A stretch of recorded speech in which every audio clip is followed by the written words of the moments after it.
Welcome, Ari Rubenfeld.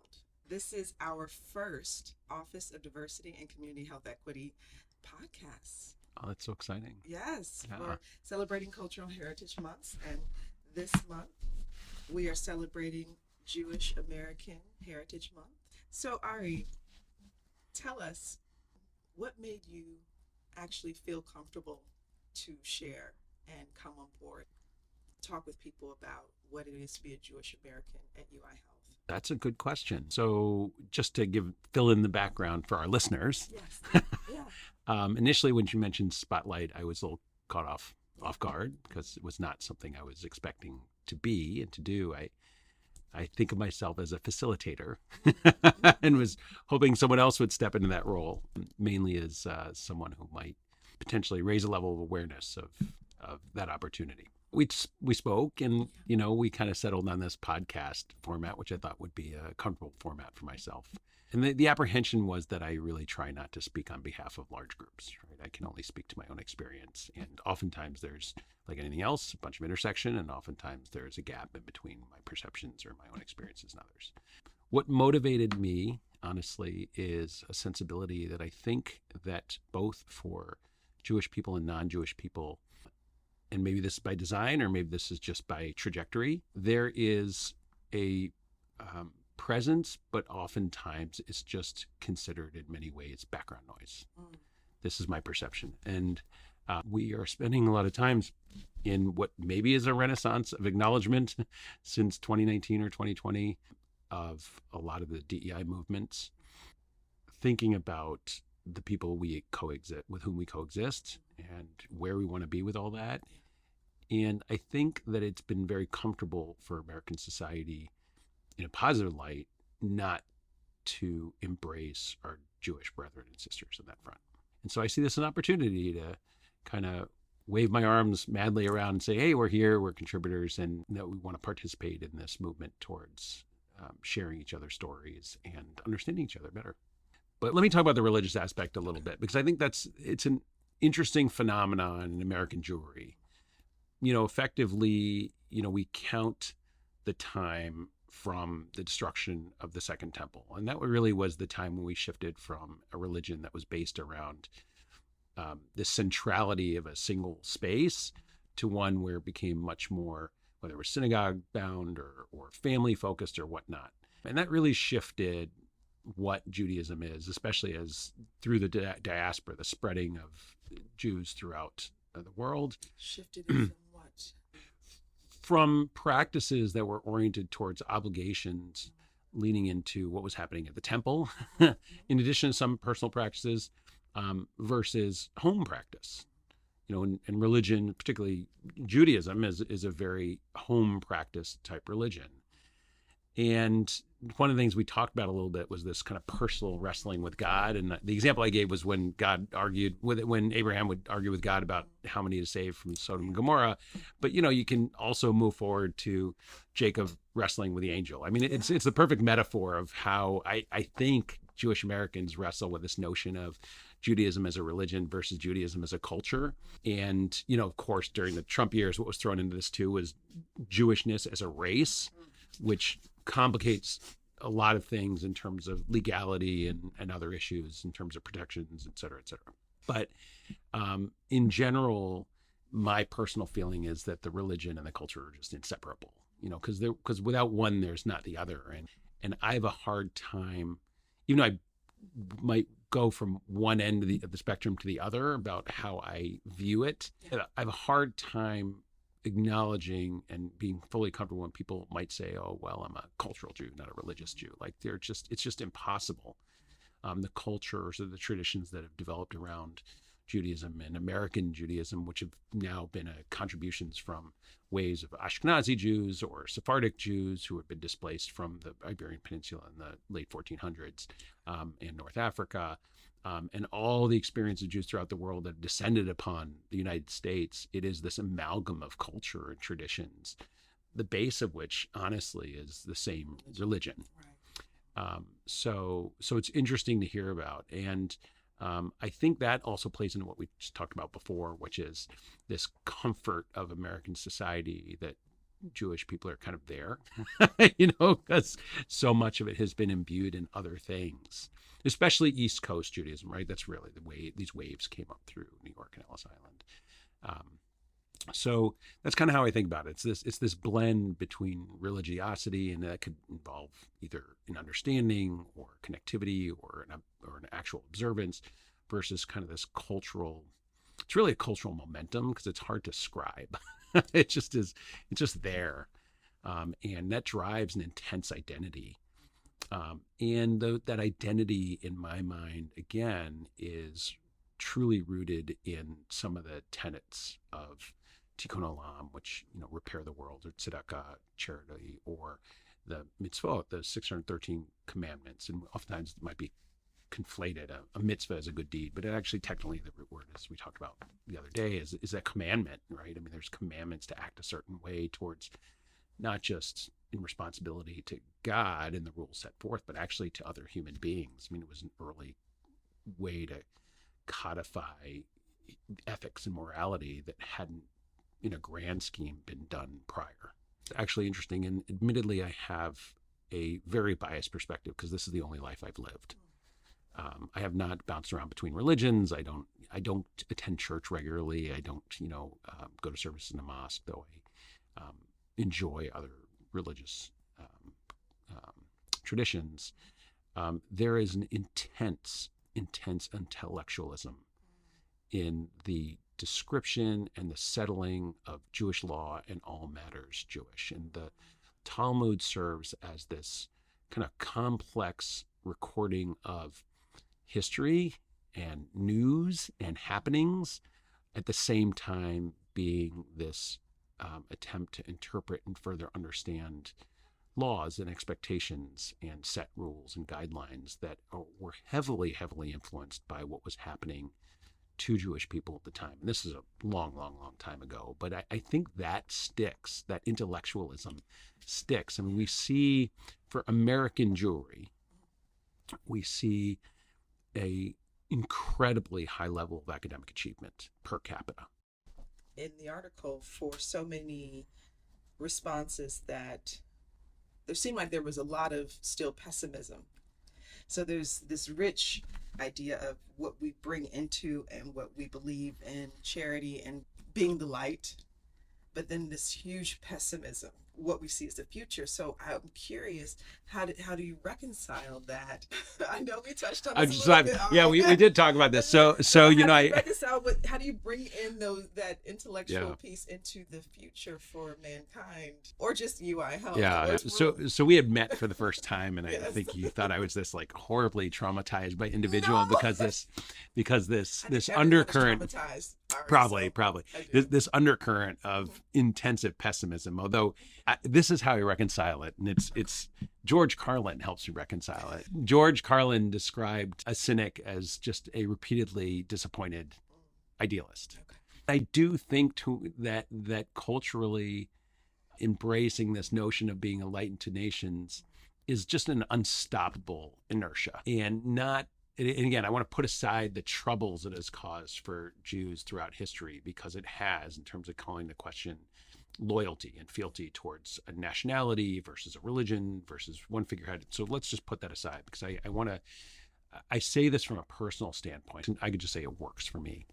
And it's done things that I value. It's reinforced my values for me and my family. But, this idea that, when you fall off the horse, just get up and ride again kind of thing. And I think that if that were not there, it would be a very troubling trajectory, I think. And we talked about some of the, some of the instances in history where Jews were kicked out of pretty much every European country except for one, in a series, one century after another, all of Russia, et cetera, and troubles. And this is outside of kind of more modern day stuff that we think about. We think about World War II, and how does one move on from that? And we don't. I think that speaks to what you were saying before, which is there is this undercurrent of pessimism, of kind of just always being prepared. I think there's a large segment of the Jewish population that does feel that you always have to be prepared. And it's what's really troubling, I think, for many is, again, back to this comfort zone. It's two-way street. I think that many have described 20th century America as the golden age of Jewry. Barring the third temple being built, if that's what someone's orientation is, but this idea of fitting in, not being, systemically persecuted, being accepted, making contributions through all walks of life and all socioeconomic levels, being able to freely practice one's religion and traditions. It really just, this has been going on here for a long time. And I think what's troubling for many, and probably was reflected in that article and this pessimism, is to get a hint that can come to an end. It's like, oh yeah, okay, like we knew it was coming. We kind of just forgot for a while, And so I think that's probably what was coming out in that article. And I certainly could speak for that from my own perspectives, which is a sensibility of sometimes what you least expect can be lurking right around the corner. If we look at what happened to many integrated members of German society in the late 1930s, had you asked them right before things really started getting bad, they probably would have told you everything's fine. It's always this, well, it's not going to be me mentality. And that got us into quite a bit of trouble back then. And I think that's what people are really particularly concerned about. Another question that I did want to ask, as far as your work here at UI Health and what you've seen and how you've seen things shift, or what would you like to see shift when it comes to Jewish Americans who work at UI Health? Mm-hmm. What are some things that you think would make you or others that that you've had these types of conversations with feel a little bit better about where you work having your back? That's a great question. And this is my perspective on it. And it goes, I'm going to be super cliche here. And we talked about this the other day. And it kind of comes down to the Christmas story, right? It's for many, and for myself, it's a very, very difficult time of the year. It is a stark reminder of not belonging. Not because I don't have my own traditions to focus on. In fact, it so happens that Hanukkah usually falls around that same time of year, somewhere between November to late December. And Hanukkah is a story of victory, of overcoming potential disaster, and like to lean into the heroic moments of Jewish history rather than the defeated moments. And we talked about that. But it's not a Jewish Christmas. And the American tradition has leaned into gifts, and it started as coins, and it's 8 days because we're celebrating the story of one vat of oil that lasted for 1 day when they rededicated the temple to 8 days. And the problem is for me that I don't want a Hanukkah bush. I don't want Happy Hanukkah all over this hospital, or I don't want to be told I can put up Hanukkah decorations, because I don't do that. And it's not meant for that. It's meant for my time to celebrate this particular historical holiday. But I also don't want other people imposing their religion on me. This is a tough situation, because how do we lean into this? There's the trickiness of the First Amendment in many ways. How do we lean into this? Everyone should have space to express themselves, but it shouldn't be imposed upon someone else. And Christmas time is an incredibly impositional time for me. We talked about in high school, it was, should we put in, a Christmas tree in the crossroads of the high school? And I'm a firm proponent of liberal democracy. I've grown up during it, and I always felt that this would be, public institution, that would just be a no-go. And the fact that every year it came up for conversation was actually pretty traumatic, because people take a very, very strong stance about that. And it's scary to push back on people who feel very strongly about it. And those arguments can be, Christmas isn't a religious holiday, which I find, again, leaning into this, like, how can you separate tradition from religion? I have a hard time really embracing that. I don't understand that. To me, without Christianity, there's no Christmas. To this idea of, like, where's my opportunity to feel safe? And so when I came to UIC, I guess I just assumed like, here's a state organization, this and that. And I remember getting around mid-December, seeing that email come in about the allowable decorations and seeing a Christmas tree in the hospital atrium. And it was a head scratcher to me. I just didn't understand. And on behalf of our non-Christian patients, actually, I found that incredibly mystifying, because it was irreconcilable with this idea that we are mission driven. And disclaimer, I trained at Georgetown, so I was okay because I knew I was at Georgetown.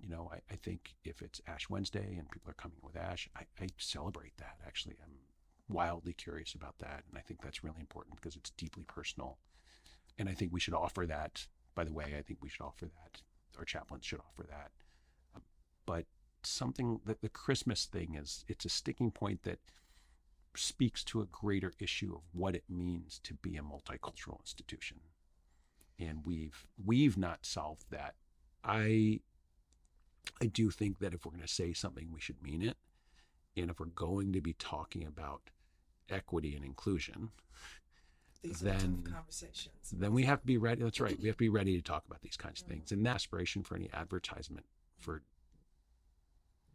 Jewishness, in fact, that worries me. That worries me. I think, and we did talk about this idea of like, how does one coexist without being the object of too much attention? That's that trauma part speaking. This distrust, which is, don't make it about me. Make it about what we can contribute. Make it about inclusion and all that. But I don't need to see it stamped or advertised or anything like that. Like that's terrifying to me.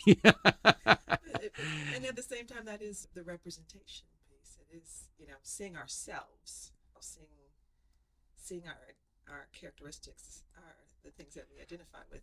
I think that's great, but it should manifest as conversation and curiosity and embracing, rather than perhaps objectifying it. Like, there's no object that can say, Jewish doctors, Jewish nurses, Jewish staff, welcome here. Jewish patients. I mean, that's not.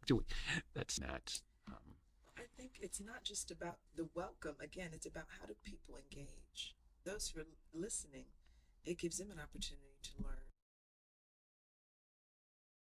how personal the religion is. And I know for me, it's huge for me.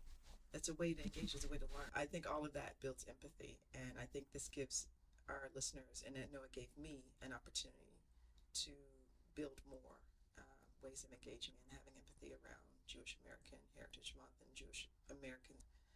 The connection is the thing. You and I now, when we see each other, we're not going to just, hopefully you won't just ignore me. No. When we met last week, you handed me the inclusion calendar, which admittedly I've not fully looked at. But what I love about that is that it offers insights. It's this encyclopedia of insight, as best as one can do, right? We can never be 100% inclusive. We do try.